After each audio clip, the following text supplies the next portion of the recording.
Luka! Luka! Luka!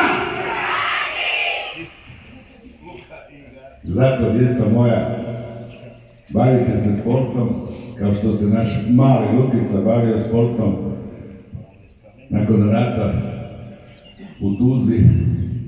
Imao je jedan cilj, biti najbolji.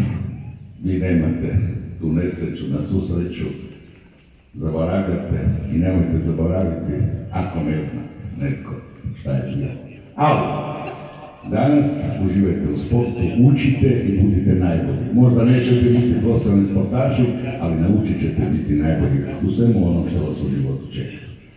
I radugo sam restuju za vas. Bio ja, gradonačelnik ili ne bio, vjerujte, imam temelje. Hvala trenerima Jala što su došli, hvala vama što ste ovdje prisutni, hvala vam na klubu Selo i upravi. Hvala još jednom svima vama, roditeljima, što ste uporni i svoju djecu vodite u pravom smjeru.